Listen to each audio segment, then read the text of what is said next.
ಸ್ನೇಹಿತರೆ, ಚರಿತ್ರೆ ಮತ್ತೊಂದು ವಿಡಿಯೋಗೆ ನಿಮಗೆಲ್ಲ ಪ್ರೀತಿಯ ಸ್ವಾಗತ. ಒಂದೆಡೆ ವಿಶಾಲ ಸಮುದ್ರ, ಮತ್ತೊಂದೆಡೆ ಅಲೆಗಳಿಗೆ ತಲುಪುವಷ್ಟು ಸನಿಹದಲ್ಲಿರುವ ದೇಗುಲ, ಮತ್ತೊಂದೆಡೆ ಭೂಮಿಯ ಮಟ್ಟಕ್ಕಿಂತಲೂ ಕೆಳಗಿರುವ ಗರ್ಭಮಂದಿರ. ಹೌದು, ಇದು ತಮಿಳುನಾಡಿನ ಪ್ರಸಿದ್ಧ ತಿರುಚಂದೂರು ಮುರುಗನ್ ದೇವಸ್ಥಾನ.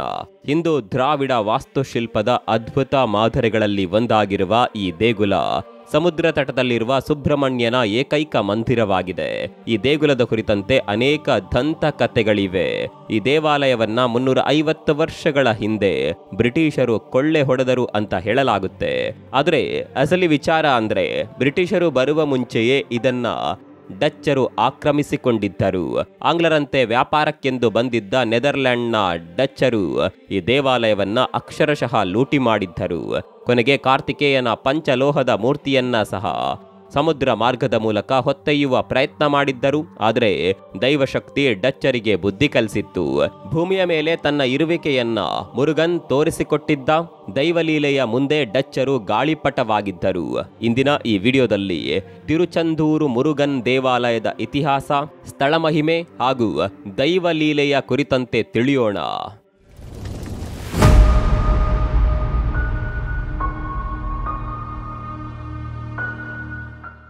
ತಮಿಳುನಾಡು ಭಾರತದಲ್ಲಿ ಅತಿ ಹೆಚ್ಚು ದೇಗುಲಗಳನ್ನು ಹೊಂದಿರುವ ರಾಜ್ಯ. ವಾಸ್ತುಶಿಲ್ಪದಲ್ಲಿ ವೈಶಿಷ್ಟ್ಯತೆ, ರಚನೆ ಹಾಗೂ ಪೌರಾಣಿಕವಾಗಿಯೂ ಮಹತ್ವ ಹೊಂದಿರುವ ಹಲವಾರು ಪ್ರಮುಖ ದೇವಾಲಯಗಳು ಇಲ್ಲಿವೆ. ಅವುಗಳಲ್ಲಿ ಒಂದು ತಿರುಚಂದೂರು ಮುರುಗನ್ ದೇವಾಲಯ. ಶಿವ ಪಾರ್ವತಿಯ ಪುತ್ರ ಕಾರ್ತಿಕೇಯನಿಗೆ ಅರ್ಪಿತವಾಗಿರುವ ಈ ಗುಡಿ ಈಗಲೂ ತಮಿಳುನಾಡಿನ ಸಿರಿವಂತ ದೇಗುಲಗಳಲ್ಲಿ ಒಂದು. ತನ್ನ ಸಿರಿ ಸಂಪತ್ತಿನಿಂದಲೇ ಲೂಟಿಕೋರರ ಕಣ್ಣು ಕುಕ್ಕುತ್ತಿದ್ದ ಈ ದೇವಾಲಯದ ನಿಧಿ ಸಂಪತ್ತಿಗಾಗಿ ಹಲವಾರು ಯುದ್ಧಗಳೇ ನಡೆದಿದೆ. ಇಲ್ಲಿರುವ ವಜ್ರ ವೈಢೂರ್ಯಗಳನ್ನ ಮನಸೋ ಇಚ್ಛೆ ಕೊಳ್ಳೆ ಹೊಡೆಯಲಾಗಿದೆ.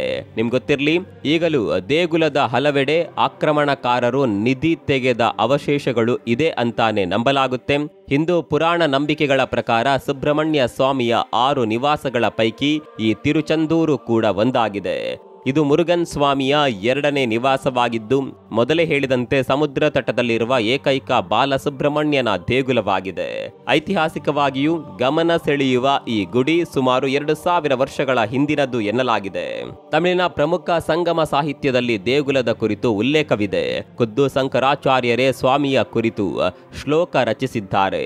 ಪಾಂಡ್ಯರು, ಚೇರರು ಈ ದೇಗುಲಕ್ಕೆ ನಿರಂತರವಾಗಿ ದಾನಗಳನ್ನ ನೀಡಿದ್ದು ಇತಿಹಾಸದಿಂದ ತಿಳಿದು ಬರುತ್ತದೆ. ತಮಿಳು ಹಿಂದೂ ರಾಜರ ಆಳ್ವಿಕೆಯಲ್ಲಿ ಈ ಮಂದಿರ ಬಹಳ ವೈಭವೋಪೇತವಾಗಿತ್ತು. ಇದೇ ಕಾರಣಕ್ಕೆ ಆಕ್ರಮಣಕಾರರ ದಾಳಿಗೆ ಸಿಲುಕಿತ್ತು. ಈ ದೇವಾಲಯದ ಮೇಲಿನ ಆಕ್ರಮಣ 525 ವರ್ಷಗಳ ಹಿಂದೆ ಶುರುವಾಗಿತ್ತು ಅಂತ ಇತಿಹಾಸ ಹೇಳುತ್ತದೆ. ಅಂದಹಾಗೆ ಭಾರತಕ್ಕೆ ಗೋವಾದ ಮೂಲಕ ಕಾಲಿಟ್ಟ ಪೋರ್ಚುಗೀಸರು ಇಡೀ ದಕ್ಷಿಣ ಪ್ರದೇಶವನ್ನ ಹಂತ ಹಂತವಾಗಿ ತಮ್ಮ ವಶಕ್ಕೆ ಪಡೆದಿದ್ದರು. ಬ್ರಿಟಿಷರು ಭಾರತಕ್ಕೆ ಕಾಲಿಡುವುದಕ್ಕೂ ಸುಮಾರು 200 ವರ್ಷಗಳ ಮುಂಚೆಯೇ ಪೋರ್ಚುಗೀಸರು ಭಾರತದ ವಿವಿಧ ಪ್ರದೇಶಗಳ ಮೇಲೆ ತಮ್ಮ ಹಕ್ಕು ಚಲಾಯಿಸಲು ತೊಡಗಿದ್ದರು. ಮಾದಾಪುರದಲ್ಲಿ ಚರ್ಚ್ ಒಂದನ್ನ ಕಟ್ಟಿಸಿದ ಬಳಿಕ ಪೋರ್ಚುಗೀಸರು ನಿಧಾನವಾಗಿ ಕೋರಮಂಡಲ್ ಕರಾವಳಿ ಭಾಗ, ಅಂದರೆ ಇಂದಿನ ತಮಿಳುನಾಡಿನ ಪೂರ್ವ ಕರಾವಳಿಯಲ್ಲಿ ತಮ್ಮ ಪಾರುಪತ್ಯ ಸಾಧಿಸಿದ್ದರು. ಪೋರ್ಚುಗೀಸರ ಪ್ರವರ್ಧಮಾನದ ಬಳಿಕ 1600 ಇಸವಿಯಲ್ಲಿ ಡಚ್ಚರು ಭಾರತಕ್ಕೆ ಕಾಲಿಟ್ಟರು. ಪೋರ್ಚುಗೀಸರಂತೆ ವ್ಯಾಪಾರದ ಉದ್ದೇಶಕ್ಕೆ ಭಾರತಕ್ಕೆ ಎಂಟ್ರಿ ಕೊಟ್ಟಿದ್ದ ಡಚ್ಚರು ಆರಂಭದಲ್ಲಿ ವ್ಯಾಪಾರಕ್ಕಷ್ಟೇ ಸೀಮಿತರಾಗಿದ್ದರು. ಆದರೆ ದಿನ ಕಳೆದಂತೆ ತಮ್ಮ ಪ್ರಭುತ್ವ ಸ್ಥಾಪಿಸುವ ಹುನ್ನಾರ ನಡೆಸತೊಡಗಿದ್ರು. ವಿಚಿತ್ರ ಅಂದ್ರೆ, ಎಲ್ಲೆಲ್ಲಿ ಪೋರ್ಚುಗೀಸರು ತಮ್ಮ ವಸಾಹತು ಸ್ಥಾಪಿಸಿದ್ದರೋ ಅದೇ ಸ್ಥಳಗಳಿಗೆ ಡಚ್ಚರು ಕೂಡ ಎಂಟ್ರಿ ಕೊಟ್ಟಿದ್ದರು. ಹೀಗಾಗಿ 2 ಕಂಪನಿಗಳ ನಡುವೆ ಪ್ರಬಲ ಪೈಪೋಟಿ ಶುರುವಾಗಿತ್ತು. ಪೋರ್ಚುಗೀಸರ ಹಿಡಿತದಲ್ಲಿದ್ದ ನಾಗಪಟ್ಟಣಂ ಹಾಗೂ ತಿರುಚಂದೂರು ಕನ್ಯಾಕುಮಾರಿ ವಲಯವನ್ನ ವಶಪಡಿಸಿಕೊಳ್ಳುವುದು ಡಚ್ಚರ ಪ್ರಮುಖ ಗುರಿಯಾಗಿತ್ತು. ಅಂತೆಯೇ ಡಚ್ಚರಿಗೆ ಮೊದಲಿಗೆ ಕಣ್ಣು ಕುಕ್ಕಿದ್ದು ಇದೇ ತಿರುಚಂದೂರು. ಕ್ರಿಸ್ತಶಕ 1640ರಿಂದ 1650ರ ಅವಧಿಯಲ್ಲಿ ಡಚ್ಚರು ಶಸ್ತ್ರಾಸ್ತ್ರಗಳ ವಿಚಾರದಲ್ಲಿ ಬಹಳ ಮುಂದುವರೆದಿದ್ದರು. ಬಂದೂಕು, ಪಿಸ್ತೂಲು, ಗ್ರೆನೇಡ್ನಂತಹ ವಸ್ತುಗಳು ಡಚ್ಚರ ಬತ್ತಳಿಕೆಯಲ್ಲಿದ್ದವು. ಒಂದೊಮ್ಮೆ ಅವರು ಕೋಟೆಯನ್ನ ವಶಪಡಿಸಿಕೊಂಡರೆ ಸಾಕು, ಅದರ ಸಂಪೂರ್ಣ ರಕ್ಷಣೆಯ ಹೊಣೆಯನ್ನ ನೀರು ಕುಡಿದಷ್ಟೇ ಸುಲಭದ ರೀತಿಯಲ್ಲಿ ಮುಗಿಸುತ್ತಿದ್ದರು. ಡಚ್ಚರ ಯುದ್ಧ ತಂತ್ರಗಳು ಪೋರ್ಚುಗೀಸರಿಗಿಂತ ಕೊಂಚ ಭಿನ್ನವಾಗಿದ್ದವು. ಒಂದು ಕೋಟೆ ವಶಪಡಿಸಿಕೊಂಡ ಬಳಿಕ ಡಚ್ಚರ ದಾಳಿ ನಿಲ್ಲುತ್ತಿರಲಿಲ್ಲ. ಆಕ್ರಮಣವನ್ನ ಮುಂದುವರಿಸುತ್ತಿದ್ದರು.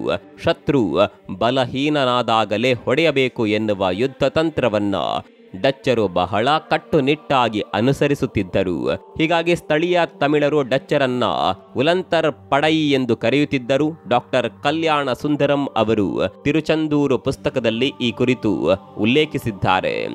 ಸ್ನೇಹಿತರೆ, 1646ರ ಸಮಯದಲ್ಲಿ ತಿರುಚಂದೂರು ದೇಗುಲ ಪೋರ್ಚುಗೀಸರ ವಶದಲ್ಲಿತ್ತು. ಹೀಗಾಗಿ ಹೇಗಾದ್ರೂ ಮಾಡಿ ಈ ಸಿರಿವಂತ ದೇಗುಲವನ್ನ ವಶಪಡಿಸಿಕೊಳ್ಳಬೇಕು ಅನ್ನೋದು ಡಚ್ಚರ ಯೋಚನೆಯಾಗಿತ್ತು. ಅಂತೆಯೇ 1646ರಿಂದ 1648ರವರೆಗೆ ಪೋರ್ಚುಗೀಸರು ಹಾಗೂ ಡಚ್ಚರ ನಡುವೆ ಈ ದೇಗುಲದ ಸ್ವಾಮ್ಯಕ್ಕಾಗಿ ಕದನಗಳು ನಡೆದವು. 1646ರಲ್ಲಿ ಡಚ್ ಸೈನ್ಯವು ತಿರುಚಂದೂರು ಮೇಲೆ ದಾಳಿ ನಡೆಸುವ ಯೋಜನೆಯೊಂದಿಗೆ ನಾಗಪಟ್ಟಣಂನಿಂದ ಹೊರಟಿತ್ತು.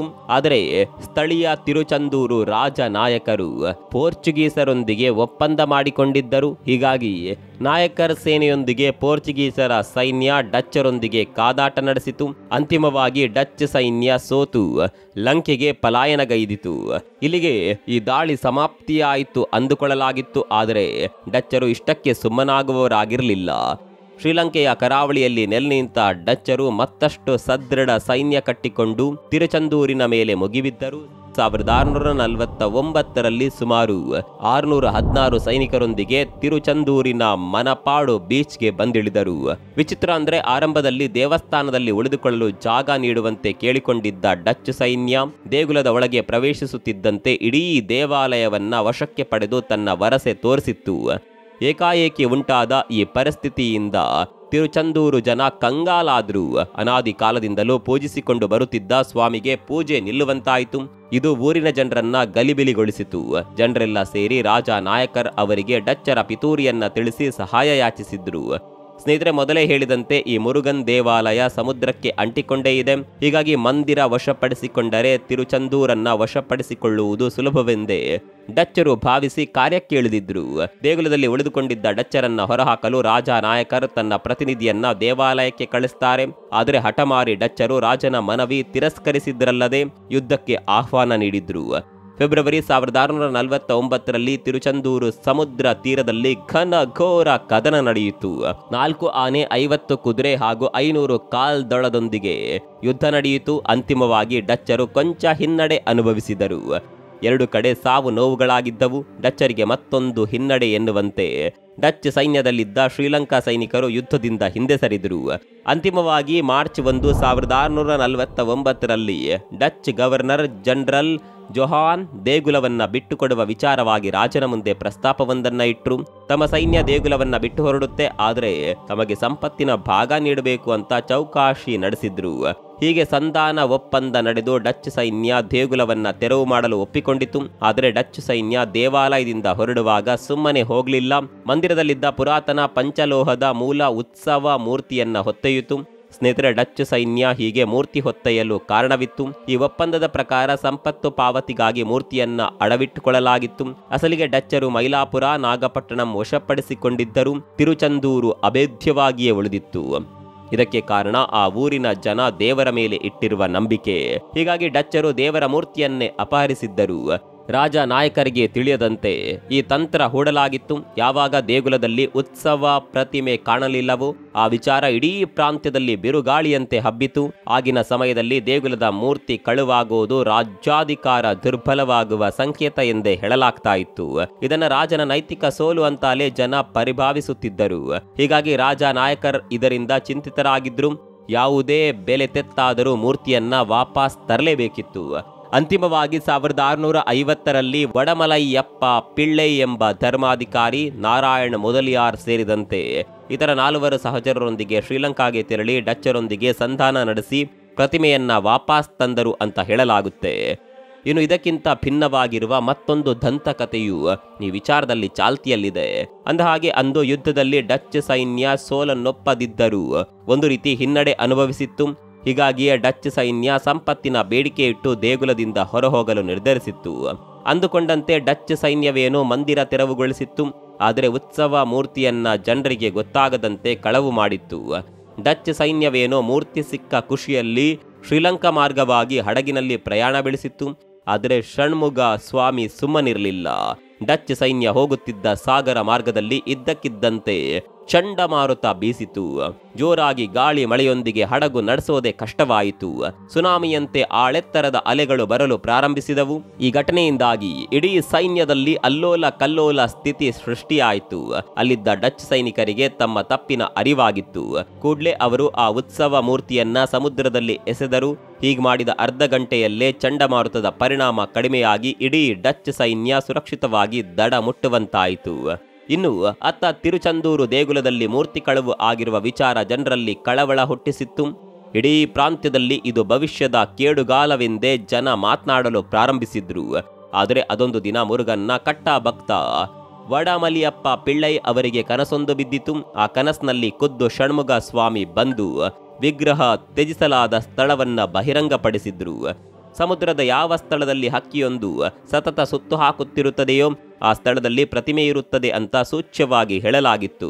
ಅದರಂತೆ ಮರುದಿನ ವಡಮಲಯ್ಯಪ್ಪ ಪಿಳ್ಳೈ ಮೀನುಗಾರಿಕಾ ದೋಣಿಯಲ್ಲಿ ಸ್ಥಳಕ್ಕೆ ಹೋಗಿ ಉತ್ಸವ ಮೂರ್ತಿಯನ್ನ ಪಡೆದುಕೊಂಡರು ಎನ್ನಲಾಗುತ್ತೆ. ಈ ದಂತಕಥೆಯನ್ನ ದೇವಾಲಯದ ಒಳಗಿನ ವರ್ಣಚಿತ್ರಗಳಲ್ಲಿ ಈಗಲೂ ನೋಡಬಹುದಾಗಿದೆ. ಈ ಎರಡು ಕಥೆಗಳು ದೇಗುಲದ ಉತ್ಸವ ಮೂರ್ತಿ ಹೇಗೆ ವಾಪಸ್ ಬಂದಿತು ಎಂಬುದನ್ನು ವಿವರಿಸುತ್ತದೆ. ಸಾಮಾನ್ಯವಾಗಿ ನಾವೆಲ್ಲ ದೇಶದ ಯಾವುದೇ ಭಾಗದಲ್ಲಿ ಈ ಹಿಂದೆ ನಡೆದಿರುವ ದಾಳಿಗಳ ವಿಚಾರ ಬಂದಾಗ ಸಹಜವಾಗಿಯೇ ಬ್ರಿಟಿಷರತ್ತ ಬೊಟ್ಟು ಮಾಡುತ್ತೇವೆ. ಆದರೆ ಬ್ರಿಟಿಷರು ಬರುವ ಮುಂಚೆಯೇ ಇಂತಹ ಸಾಕಷ್ಟು ಅವಾಂತರಗಳು ಪೋರ್ಚುಗೀಸರು ಡಚ್ಚರು ಮಾಡಿದ್ದಾರೆ. ಇನ್ನು ದುರ್ದೈವದ ಸಂಗತಿ ಅಂದರೆ ಹೀಗೆ ದೇಗುಲ ಪ್ರಾಂತ್ಯಗಳನ್ನ ಲೂಟಿ ಮಾಡಿದ್ದ ಡಚ್ಚರು ತಮ್ಮ ಸಂಪತ್ತನ್ನ ತಮಿಳುನಾಡಿನ ಹಲವೆಡೆ ದೇಗುಲಗಳಲ್ಲಿ ಇರಿಸಿದ್ದಾರೆ ಎನ್ನುವ ಗಾಳಿ ಸುದ್ದಿ ಐತಿಹಾಸಿಕ ದೇಗುಲಗಳನ್ನ ಸ್ಥಳಗಳನ್ನ ಅಪಾಯಕ್ಕೆ ನೂಕಿದೆ. ವಿಶೇಷವಾಗಿ ತಿರುಚಂದೂರು ದೇಗುಲದ ವಿಚಾರದಲ್ಲೂ ಇಂಥದ್ದೇ ಮಾತುಗಳಿದೆ. ದೇಗುಲದ ಕೆಳಗೆ ರಹಸ್ಯ ಸುರಂಗವಿದ್ದು ಅದು ನೇರವಾಗಿ ಸಮುದ್ರದ ಕೆಳಗೆ ಹೋಗುತ್ತದೆ. ಅಲ್ಲಿ ರಹಸ್ಯ ಕೋಣೆ ಇದೆ, ಅದರಲ್ಲಿ ದೇಗುಲದ ನಿಧಿ ಇದೆ ಅಂತ ಪುಕಾರು ಹಬ್ಬಿಸಲಾಗಿದೆ. ಅಸಲಿಗೆ ಕೇರಳದ ಪದ್ಮನಾಭ ಸ್ವಾಮಿ ದೇಗುಲದ ಸಂಪತ್ತಿನ ವಿಚಾರ ಹೊರಬಂದ ಬಳಿಕ ಇಂತಹ ಸುದ್ದಿಗಳು ಜಾಸ್ತಿ ಹರಡಿವೆ. ಸ್ನೇಹಿತರೆ, ಇದೆಲ್ಲ ಸಂಪತ್ತು ನಿಧಿಯ ವಿಚಾರವಾದರೆ ತಿರುಚಂದೂರು ದೇಗುಲ ಚಂಡಮಾರುತ ಸುನಾಮಿಯಂತಹ ನೈಸರ್ಗಿಕ ಅವಘಡಗಳನ್ನ ಮೆಟ್ಟಿ ನಿಂತಿರೋದು ದೈವಲೀಲೆ ಹಾಗೂ ವಾಸ್ತುಶಿಲ್ಪದ ಅದ್ಭುತ ತಾಂತ್ರಿಕತೆಗೆ ಸಾಕ್ಷಿಯಾದಂತಿದೆ. ಇಡೀ ದೇಗುಲ ಸಮುದ್ರ ತಟಕ್ಕೆ ಅಂಟಿಕೊಂಡರೂ ಸಹ ಇಲ್ಲಿವರೆಗೆ ಸಂಭವಿಸಿದ ಚಂಡಮಾರುತ ಸುನಾಮಿಯಿಂದ ಮಂದಿರಕ್ಕೆ ಚೂರೇ ಚೂರು ಅಪಾಯವಾಗಿಲ್ಲ. 2004ರಲ್ಲಿ ಸಂಭವಿಸಿದ ಸುನಾಮಿ ತಮಿಳುನಾಡು ಕರಾವಳಿಯನ್ನ ಅಕ್ಷರಶಃ ಹಾನಿ ಮಾಡಿತ್ತು. ಆದರೆ ಅಂತಹ ಸಮಯದಲ್ಲೂ ತಿರುಚಂದೂರು ದೇಗುಲಕ್ಕೆ ಹನಿ ನೀರು ಕೂಡ ಸೋಕಿರಲಿಲ್ಲ.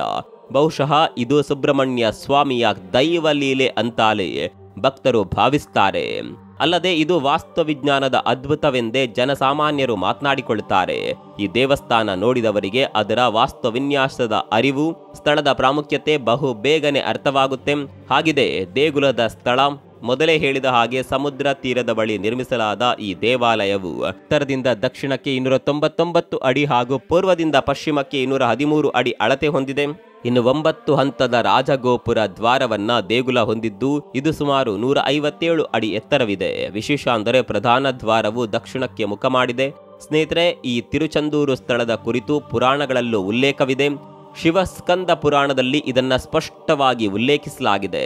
ಸ್ಕಂದ ಪುರಾಣದ ತಮಿಳು ಅವತರಣಿಕೆಯೇ ಕಂದ ಪುರಾಣವಾಗಿದೆ. ಈ ಕಥೆಯ ಪ್ರಕಾರ ಸುರಪದ್ಮನ್ ಎಂಬ ಅಸುರನನ್ನ ಕಾರ್ತಿಕೇಯ ವಧಿಸಿದ ಎನ್ನಲಾಗುತ್ತೆ.